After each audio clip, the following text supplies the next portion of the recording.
there. I'm Carl Franklin from Connecticut in the United States, and I've recently started a ketogenic diet to take control of my metabolism. G'day, I'm Richard Morris in Canberra, Australia. I've been on a ketogenic diet since April of 2014. When I started, I was very sick with complications from type 2 diabetes. Within 6 months of starting a ketogenic diet, all of my biomarkers of disease had disappeared. I also have type 2 diabetes. We're going to share the progress of my journey through ketosis and Richard's experience thriving for years in ketosis, and hopefully that might help a few people who are curious about this kind of dietary hacking. We're not doctors. We don't want to give anyone any medical advice, but we are keen to share our own experiences. We are actually both software developers, so we're not afraid of a little technical detail. We have done some research into our own deranged metabolisms and the science behind them, and we hope to share some of that research. Where possible, we intend to put links in the show notes to cite the research supporting any claims that we make. You'll probably work out pretty quickly that we're both foodies. We love to eat, we love to cook. So we're going to share some of the great food that we eat on this diet. And every episode, both of us share a recipe for an essential keto meal that we eat regularly. So, Richard, you ready to start? Yeah, I am. Let's do it. Let's crank up the music. Podcast number 6, The Protein Show. First of all, Richard, do we have any corrections and apologies from last week? Sure. I mentioned last week that my regular glucose is 5.2 millimoles per litre, and I incorrectly converted that to the American system, which is milligrams per decilitre. I said it was 80 milligrams per decilitre. That's incorrect. It's actually 5.2 millimoles is actually 93 milligrams per decilitre, and there's an online tool for converting between one and the other, and we've linked that in the show notes. Excellent. So how did you do this week? Yeah, I did well, actually. Coming off my fast, I did about 64 hours of fasting. In that, I did a bit of exercise, a fair bit of exercise. Right now, I'm down 3 kilos from my pre-fast weight.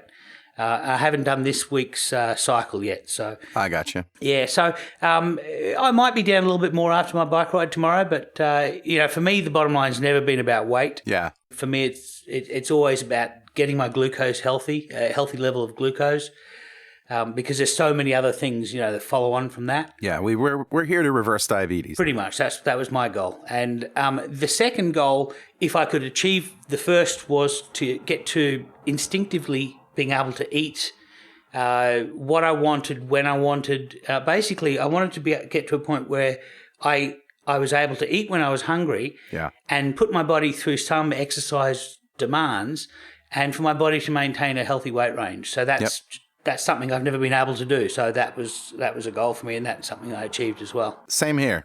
So, Carl, how are you going this week? Well, this week I did an experiment, Richard. Mm-hmm. And I wanted to see what would happen if I did a cheat day. And so on Sunday, after we recorded the fasting show, as you know, I had lost 4 pounds doing a 60-hour fast. Yeah, sure. And I broke the fast that morning. I had a nice egg and cheese and bacon sandwich on sourdough bread, and it was yummy. Yeah, we spoke about that during the podcast, yeah. Yeah, and I talked about it during the podcast. Well, that was Irish Parade Day here in New London. Okay. And my favorite pub is right below the studio. All my friends are there, and I play as well. So I was there all day. Nice. So I had a couple of pints of Guinness. As you do. And I had a couple of corned beef sandwiches, which was, it's what you do on Irish Parade Day. It was on Sunday. St. Patrick's Day was on Thursday. So it was sort of like a pre-St. Patrick's Day parade. Sure. But everybody was celebrating, of course. Then I took my kids out to dinner. I don't get to have both of them at the same time. One's in college and, they wanted to go get pizza, so I said, yeah, great. So we got pizza. I got a small pizza. I had a couple of Cokes, which I never drink Coke. Oh, dear. So you actually drank a leaded Coke, a sugar Oh, yeah, Coke? yeah. I drank two fountain sodas, right. Oh, and then after we went and got Ben & Jerry's, and I had 3 scoops of ice cream, I wanted to see what happened. Well, it didn't work out so well, but here's... Okay, so tell us what happened, yeah? Yeah. The next day, I'm 6 pounds heavier. Oh, wow. Woo! 6 pounds. Yow. So that was Monday. I woke up 6 pounds heavier. Ouch. Interestingly enough, something didn't happen.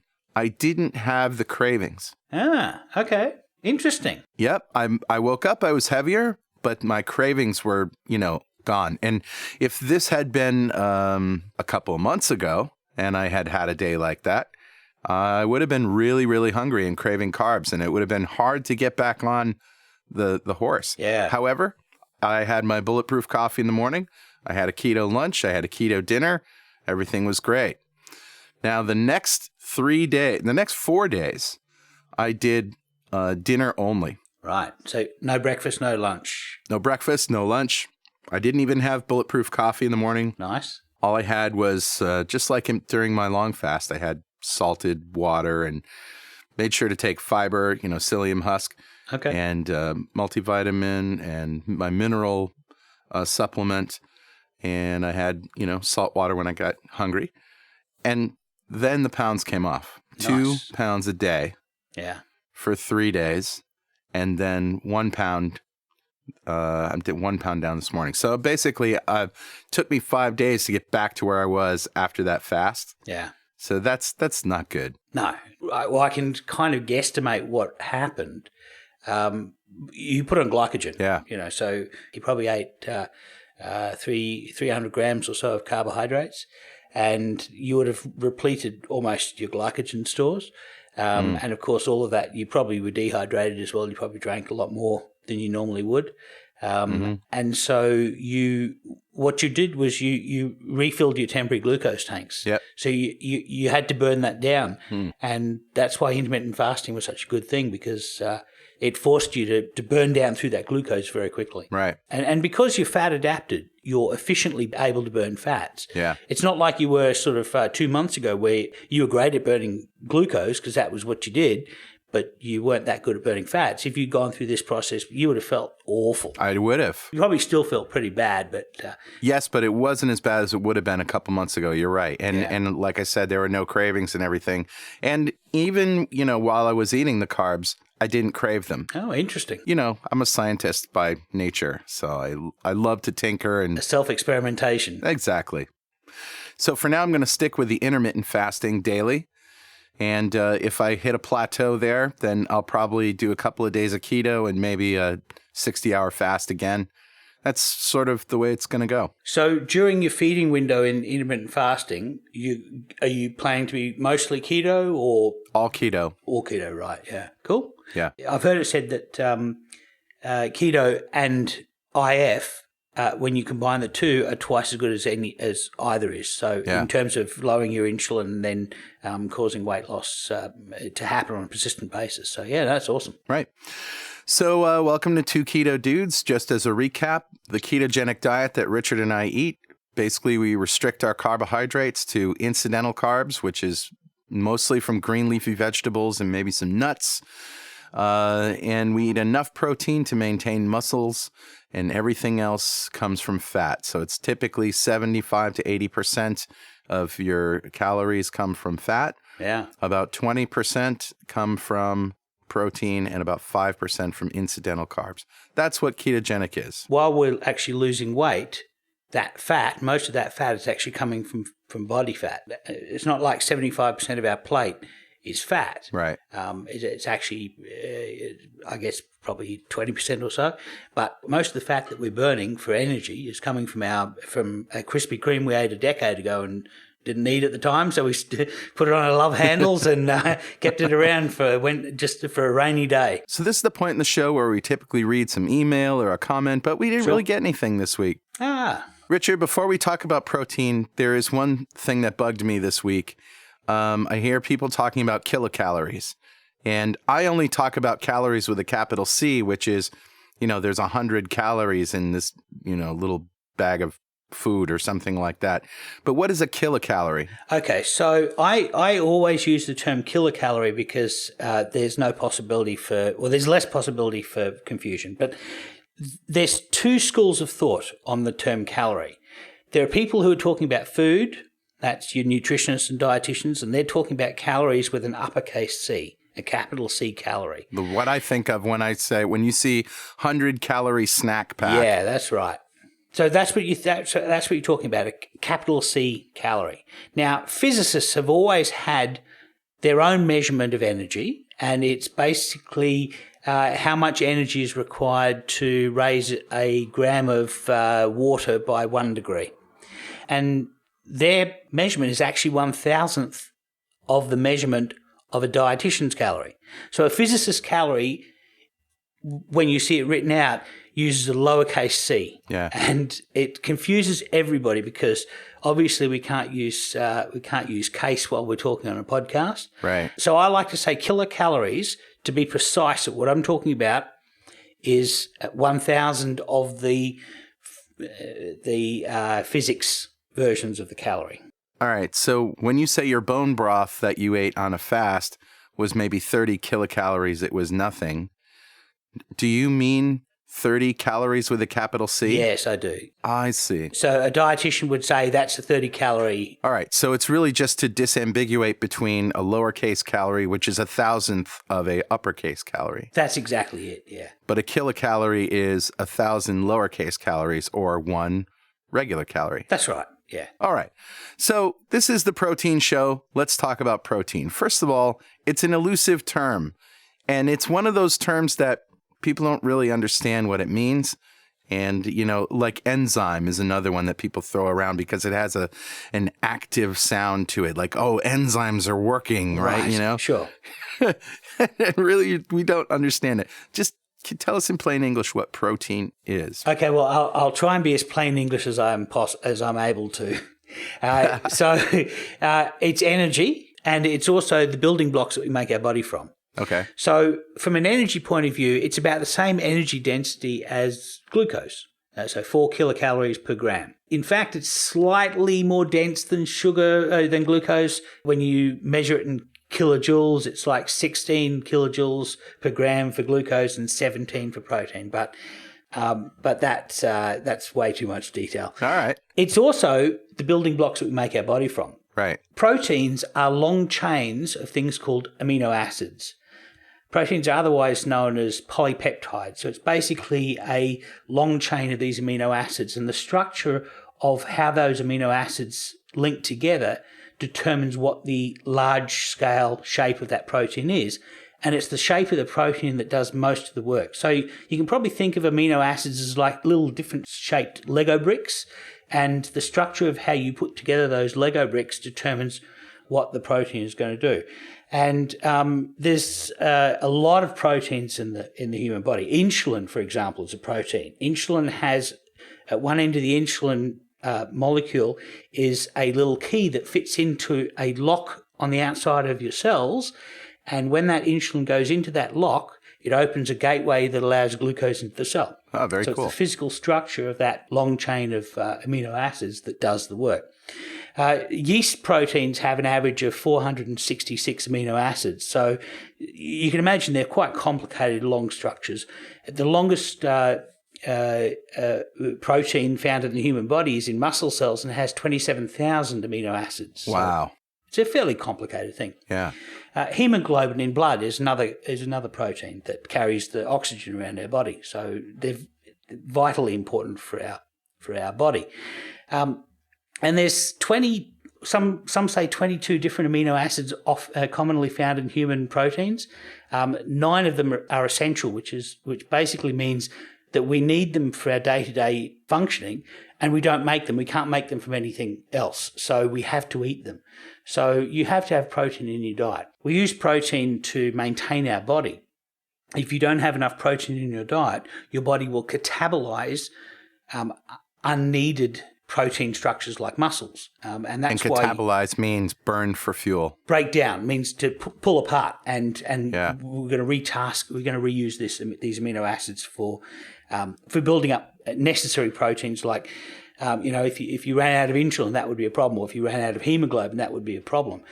If you've got pecs like Arnold Schwarzenegger and you're about to run out of hemoglobin, it's probably a reasonable thing for your body to say, let's take some of those pectoralis muscles and turn them into hemoglobin so we can keep this body alive. So wow. So you just mentioned that insulin is also a protein. Yes. And I didn't want that to get past people. Yeah. So that's a protein that is created by your pancreas? Yes, it is. And it's stored in islet cells, and it's released whenever there's glucose in your blood. Yeah. There's 4 things that will release insulin, and 2 of them are proteins.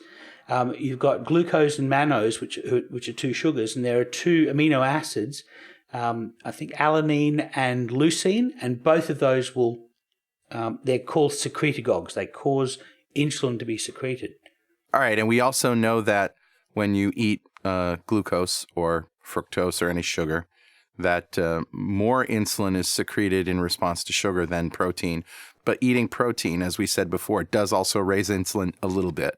So not as much. If glucose raises your insulin at 100%, protein raises it at around about 56%. Interesting. And fat doesn't raise it at all by its nature. But the brain notices that you're eating something with calories in, and it says, right, we're going to just send out a little uptick of insulin, a little basal level of insulin increase, just to make sure in case there's something coming in. So your brain, via the hypothalamus and the vagus nerve, will tell the pancreas, hey, get on the job and release a little bit of insulin because we might have some calories coming soon. Okay, so we know on the ketogenic diet that you're not burning glucose for fuel anymore, right? And you're burning fat either that you eat or that comes off your belly. And you're also burning the protein that you eat. Now, when I think of fueling the fire, is there a difference in how your body metabolizes or burns fat versus protein? Yes, there is. It takes a lot more energy for the body to metabolize protein. So it's more efficient for you to metabolize fat. When fat goes into the mitochondria to be metabolized, you basically end up with carbon dioxide and water produced. So it's a very, very clean process. Protein happens a little bit different. Protein is really a backup fuel source.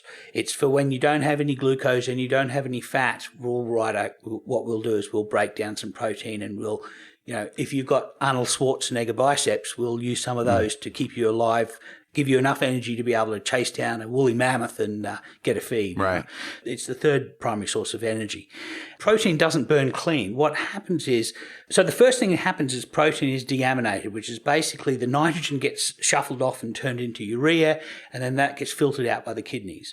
And so what you have left then is burnt for energy, and some of the amino acids are what's called glucogenic, which means that the leftover actually makes sugars, and some of them are ketogenic, which is the leftover makes ketones when they're deaminated. So what ends up happening is that you're shoving the leftover bits of the amino acids straight into the same process that metabolizes sugars or ketones. Wow, that's really cool. And, protein is one of those things, as I said, that people don't understand, and they don't understand how the body works in the absence of protein. So we were talking about fasting last week, and sure. And what happens is if you eat nothing, you're doing a lot more for your body than if you eat just a little bit. Yes. And especially protein. You're going to eat a little protein, your insulin is going to rise, and now your body doesn't know what to do. It doesn't have enough energy to burn from what you eat.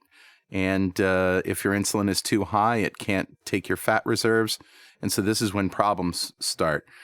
And people think that if they don't eat protein or don't eat enough protein, and especially when fasting, that your body is going to take the protein from your muscles. And that's not true. No, it's not true. There's something special that happens when you're fasting. There's a difference for the body between having no food and having a little bit of food. Yes. A little bit of food is a little bit like, let's say today I have 2,000 calories and tomorrow I have 1,800 calories. The body really can't tell the difference. It thinks, we might be a bit light on today, but we'll keep the normal processes happening because, you might have 2,200 the following day. And then the following day, maybe you have 1,600 and the body still hasn't quite worked it out because it says, well, we only had 1,800 yesterday, we've got 1,600 today. So it's not noticing. It's like the way that you boil a frog is by starting them out in a pot of cold water and slowly increasing the temperature. So your body doesn't work it out. Whereas if you fast, if you have nothing, your body goes straight to DEFCON 4 and says, right, we're going to increase human growth hormone. And that human growth hormone is what maintains your muscle mass. Yes. While you're fasting. Exactly. And as long as you have body fat at that point when you're fasting, all your energy will come from that. So it's a very muscle-sparing way of going low calorie. Which is certainly a lot better than a low-calorie, low-fat diet that is the traditional way of losing weight. that also has never worked. Where your insulin is high and therefore your fat never is allowed to be burned. Exactly. It's like sending these poor people to bash their head against the wall. It's extremely unhelpful. So why do people talk about grass-fed meat? So that's actually not about the protein, but the fat that goes along with the protein. Grass-fed animals have a higher concentration of omega-3 polyunsaturated fatty acids. Most animals are pastured on grasses. This is where cattle and sheep, for example, evolved to eat grasses. Cattle have 4 stomachs for precisely that reason. And then in the last, most animals in the last 100 days or so will get fed a high grain diet, like a soy based diet. I've actually tasted it in the feedlot. It's like warm muesli. It's delicious. But what it does is it fattens them up very, very quickly. And it's to basically increase the weight of animal. Right, because they sell it by the pound. Exactly. So what you end up with is an animal that's eaten a lot of corn, a lot of carbohydrates. It's turning those into fat. And the polyunsaturates in the grains are predominantly omega-6 polyunsaturated. So it's a very inflamed animal. And what the animal eats ends up in its meat. So you end up with a lot of omega-6s. So one of the reasons why a lot of paleo people like grass-fed animals is not only because the animals evolved well to feed on grasses rather than on grains, but they also, when you eat the meat, it's got more omega-3s. Or if you have eggs from chickens that are raised on corn, it'll be higher in omega-6 polyunsaturated fatty acids.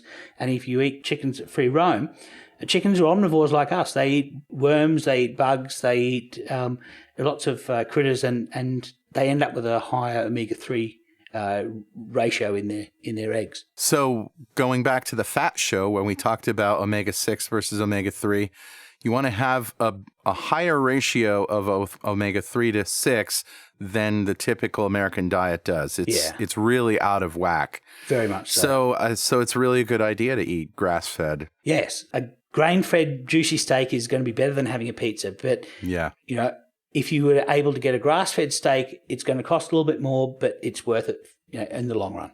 Is there necessarily less fat on a grass-fed piece of meat? No, not necessarily. Okay, because the grass-fed beef that I see in the grocery store tends to be lean.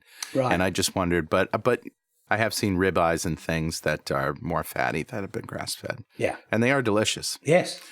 So as we said before, some protein raises your insulin level.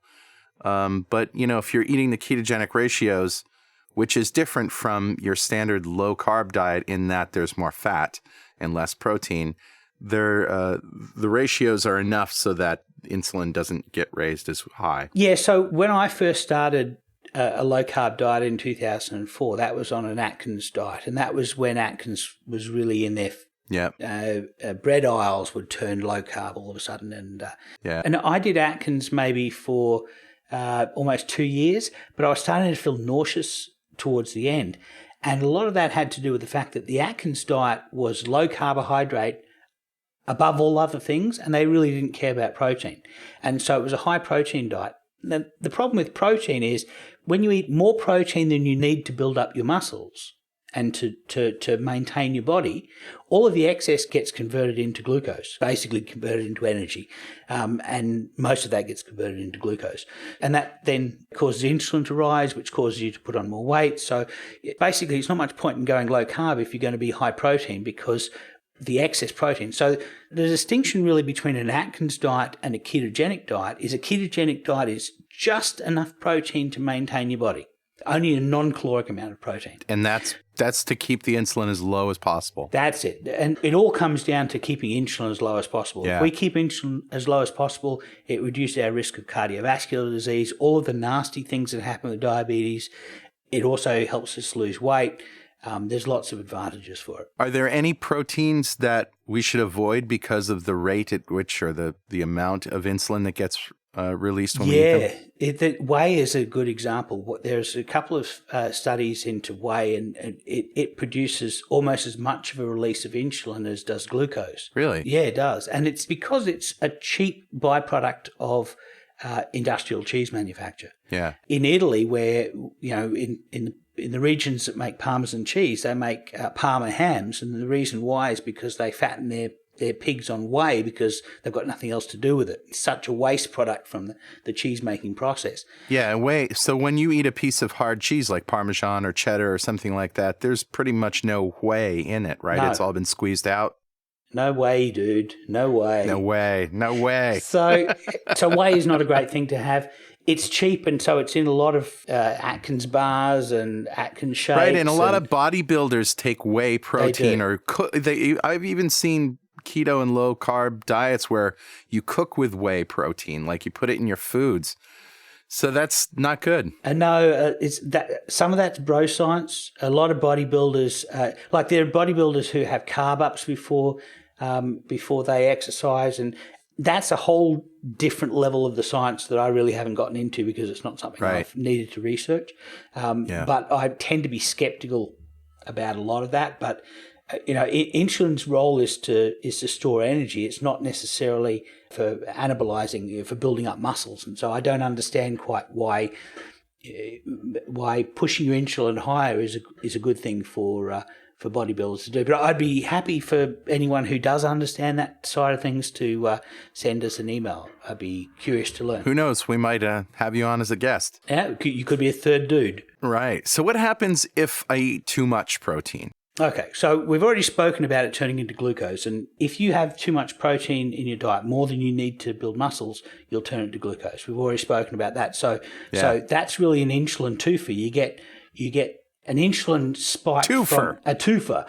You get an insulin spike from the protein, and then because you've had so much of the stuff, it spills over into energy production, and that produces more glucose and more insulin. Exactly. So you get more insulin as well. So it's also hard on your kidneys. And this is one thing that I heard from a nurse and doctors and things when I was telling them that I was doing a low-carb diet.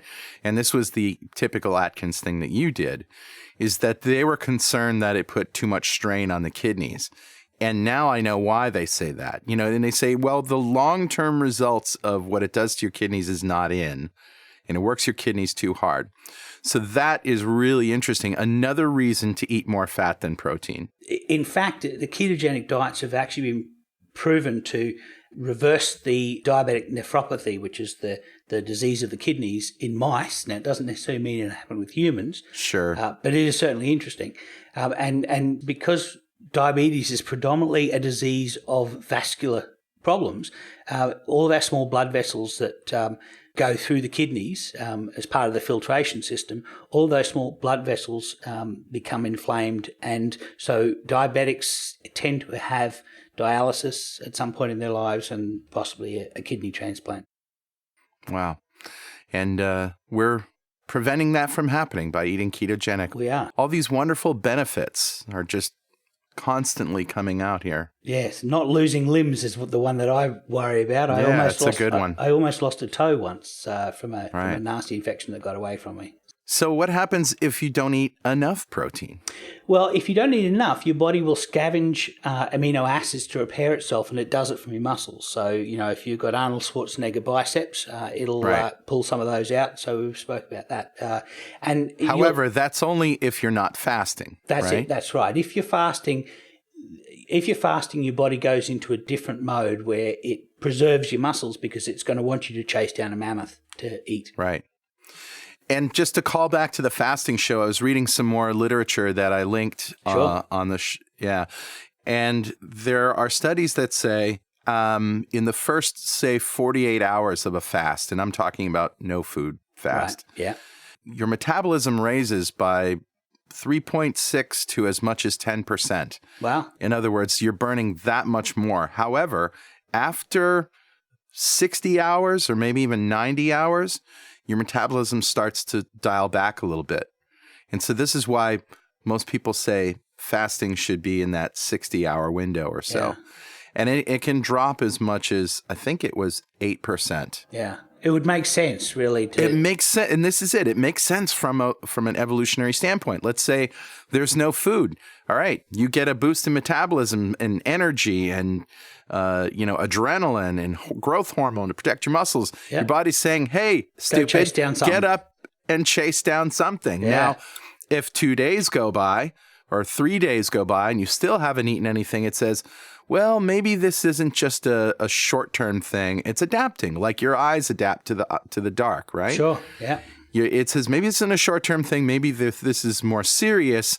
All right, I'm going to stop burning so much fat and I'm going to conserve it. And it dials down the thermostat. That's interesting, yeah. It makes a lot of sense, doesn't it? Yeah, it does. But then how do you explain the guy who went for 382 days and went from like 400 pounds to... He was a stubborn Scotsman. I think that's how you explain that one. he walked in the front door, he jutted his jaw out and says, this is what I'm going to do. So even though his metabolism slowed down a little bit... He willed it to keep up. It was still burning fat. It's interesting. So how much do I need? And this is the question that everybody... Ketoers are very focused. Some are very focused on the macros, on the ratios. Do you want the short answer or the long answer? Yeah, the short answer. Let's start with the short answer is I don't know. And the long answer is that lots of people have weighed in on it. And there was just recently a conference in Vail, Colorado, and there were a lot of luminaries there like Steve Finney, Ron Rosedale, Jeffrey Gerber, lots of famous people in the low carb area. Jason Fung was there as well, the fasting guy. Yeah. And this was a bone of contention because everybody had a different worldview of the need for protein. Right. So I'll give you what I'm aiming for, and I'm a little bit lower than most, but higher than Ron Rosedale. Okay. And I just do it from a mathematical point of view. I know that my lean body mass is about 80 kilograms, and so I aim for 80 grams of protein during the day. And it's basically 1 gram per kilogram. And because it's a ratio, the same would apply to pounds, right? If I'm 332 pounds, then I want 33.2 pounds wait a minute. You need to, first of all, convert to kilograms, unfortunately, and then you also need to work out your lean body mass. So what you're trying to work out is how much would I weigh if I had almost no fat on me at all? If I was like, when I was 20, I was at college and I had 8% body fat and, that ideal body weight.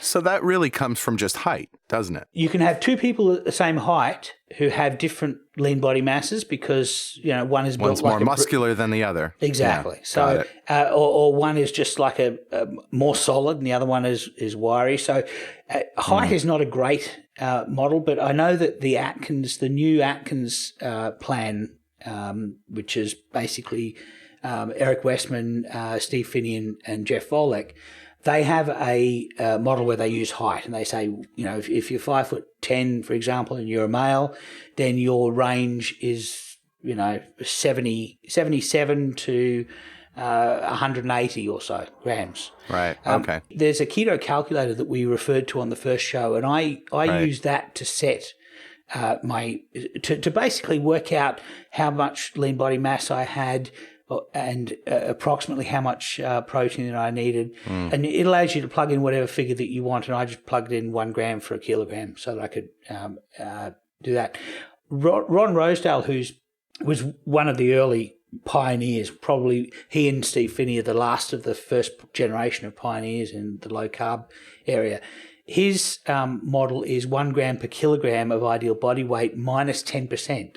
So he's even lower than I am. But I because I'm type 2 diabetic, I just want to skate along the lowest level. I probably won't lose muscle mass because I'm doing things like my long bike rides and what have you. Yeah.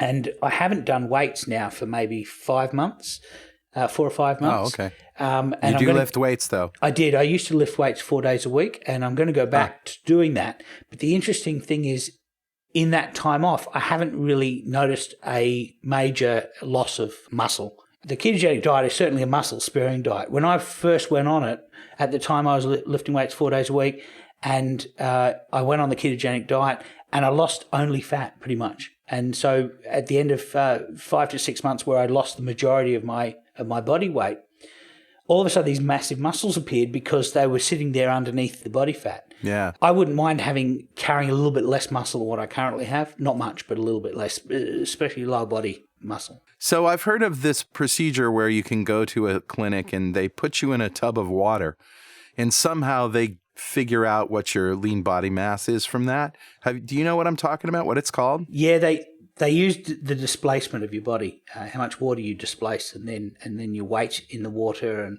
it's a complicated procedure. There's a thing called a Dexa Scan, which is probably that's probably the gold standard, and the Dexa Scan does an X-ray of you lying flat, and it basically identifies in white all of the body fat, and so you can actually see your cross section of whereabouts on your body your fat is. You can see, if you're predominantly visceral, depositions of deposits of body fat, or whether it's subcutaneous. You should know though whether you have visceral fat just by looking at the outside. You'll know if you walk towards a wall and your belly hits it first, you've got visceral fat.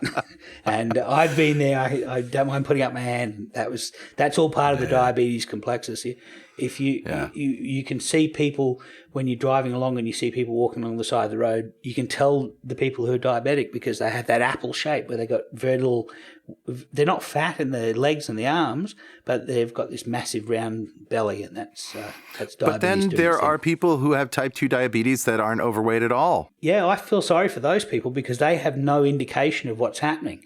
I actually consider type 2 diabetes for me, even though I was only 38 when I first was told that you could be having a problem.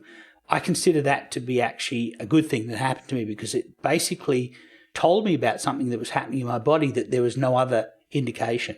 If I hadn't have gotten overweight and my pancreas decided to slow down its production of insulin so that my blood sugars went up, I would have been still eating the same way, living the same way, and building cardiovascular disease. And I would have been another 20 years of cardiovascular disease development. So, well, it is really interesting how diabetes and weight are two different things, and overweight isn't necessarily a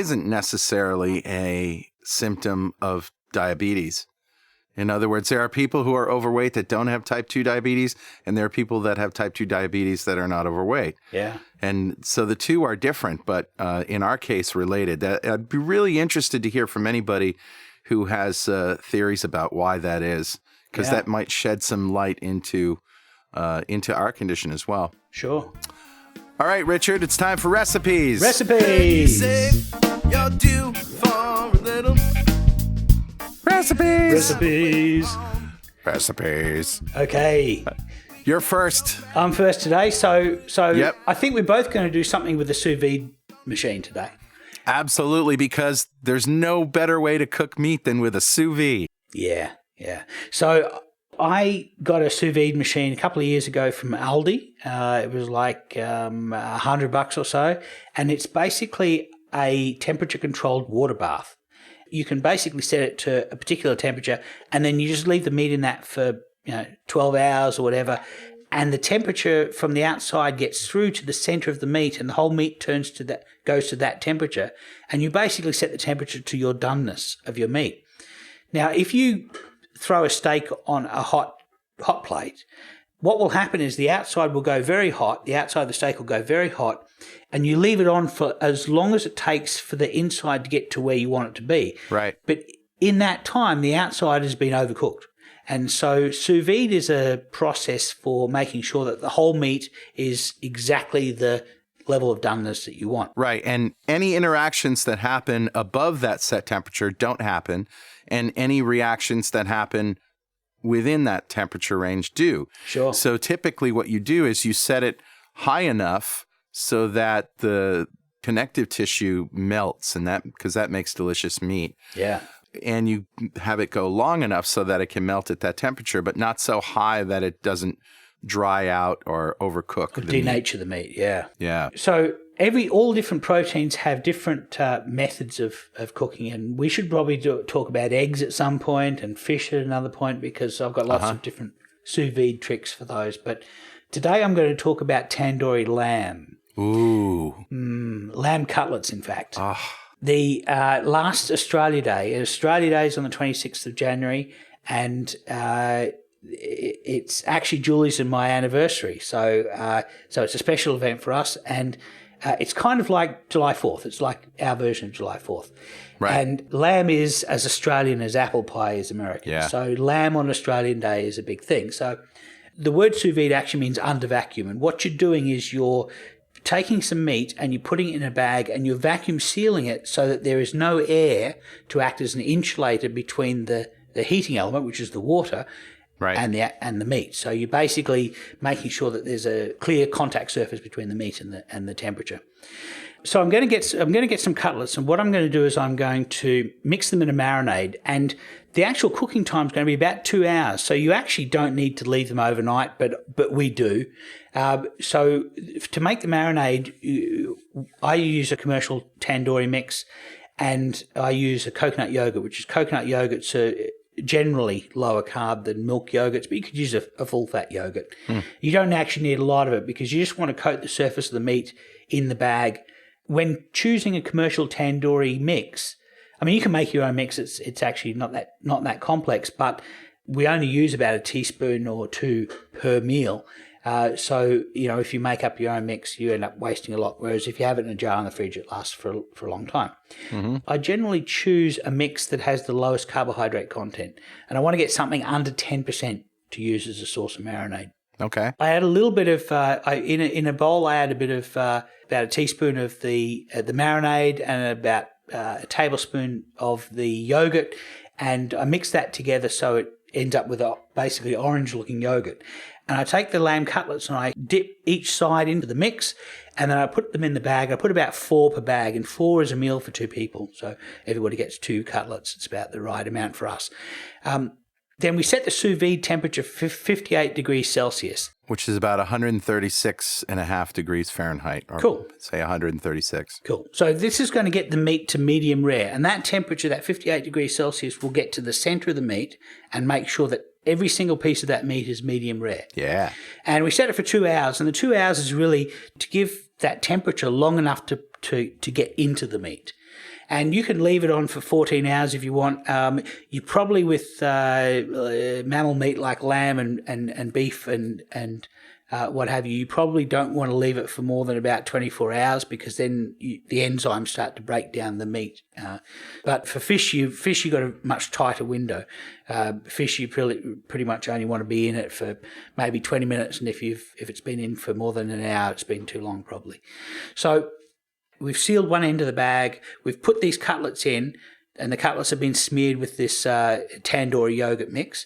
And then we seal up the other end of the bag with a vacuum sealer. Yep. When I do this, I fill up the sous vide machine. So I do 4 bags. I do 16 cutlets all at once. So for us, that's going to be 4 meals. And we probably eat one that night and then freeze all the rest. And there's a trick actually with freezing them. Once the meat comes out of the sous vide machine, at 58 degrees Celsius, it's too hot for bacteria to multiply, but there could be a few colony-forming units left in the meat. So what you want to do is you want to take it from cooking temperature to fridge temperature and then to freezing temperature as quickly as you can. So a nice water bath. That's the best way, yeah. The fridge temperature is about 4 degrees Celsius. The fridge temperature is enough to depress bacteria from growing. That's why our fridges are at 4 degrees. We don't want ice to form. We don't want it to go below 0 for ice to form, but we want it low enough so that bacteria really has a tough time multiplying. Yeah. And so what we're doing is we're going to take it down through the danger zone. This is the zone that pathogenic bacteria loves to multiply in. Or you're going to get through that danger zone quickly. Absolutely. Yeah. Throw it into an ice bath, get it down to its almost fridge temperature, and then put it in the freezer. And these bags are hermetically sealed. They go straight in the freezer. And then when we want to eat a meal, what we do is we pull the bag out of the freezer, we'll put it in some warm water to come up to room temperature, and then just sear the cutlets on the outside just to give them a pleasing look. I mean, you can eat the cutlets straight from the bag because, as we said, it's medium rare, perfectly all the done. way through. But it's off-putting. The color is off-putting for some people. So. Yeah, it goes a little bit grey, pinky look. So you give them a sear, so you got that nice little crusty sort of Maillard reaction on the outside. Just maybe 30 seconds to a minute it tops. Yeah, each side. Well, that's great, Richard. I love that. And my recipe is also a sous vide recipe. Nice. And what I use for a sous vide is a standard crock pot and this $100 device called the Dork Food Sous Vide. Oh, nice. And Dork Food is the company. In the link to the recipe, I have a link to the item. But if you just go to Amazon and search for Dork Food, which is one word, and then Sous Vide, SOUSVIDE, you'll see this $99 device. What it has is a thermometer on the end of a cable, and that goes in your water bath. And then it has a plug with a plug on its back. In other words, a plug goes into the outlet, and then you can plug the crock pot into that plug. Okay. So there's a relay between the device's power and the power that comes out of it. So it's turning the crock pot on or off then? Correct. You leave your crock pot on high. Yep. And then if it's not up to temperature yet, it will leave it on. And when it comes up to temperature, it'll switch often between off and on just to maintain that temperature. Nice. And it is a relay, and it does click. So this may be an annoying factor for some people, and some people may be able to deal with it. If it's really a problem, just put it in another room or a closet or your garage or whatever, and you won't hear it. But my recipe is to take a 3 or 4 pound chuck roast and cook it in the sous vide at also about the same temperature, 136 degrees, 135 degrees Fahrenheit, 58 Celsius. That's a good medium rare. And every single inch of that meat is going to be medium rare. That's right. Now, here's the thing. I do it for 2 days. Nice. 48 hours. So what happens there is it's enough time for that collagen to break down. Yeah, into gelatin. The connective tissue into gelatin. So you get the flavor of chuck, which is a very flavorful meat, and it's also not expensive.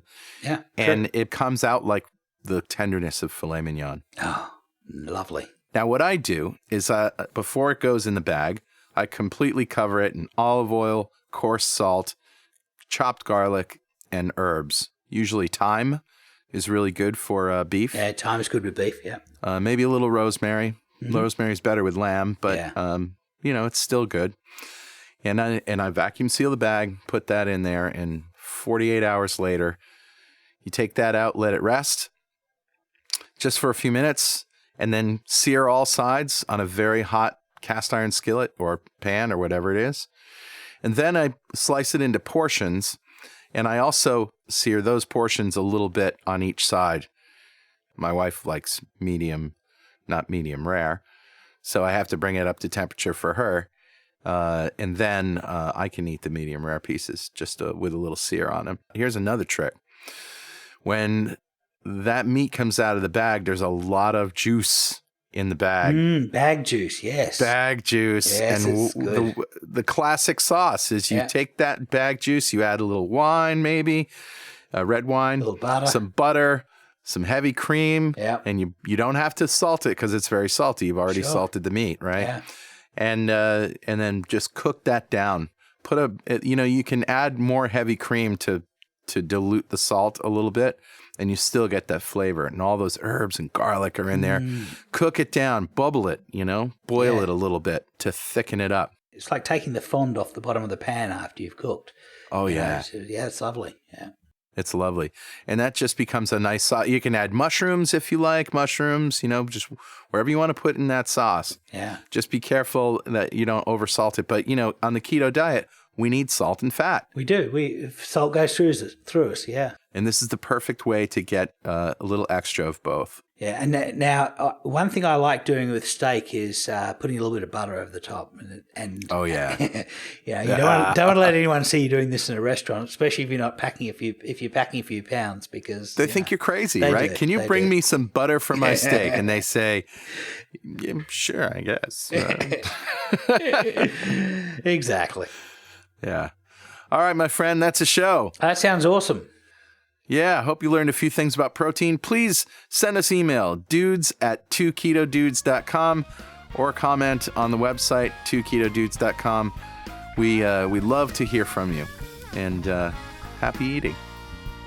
We'll see you next time on Two Keto Dudes.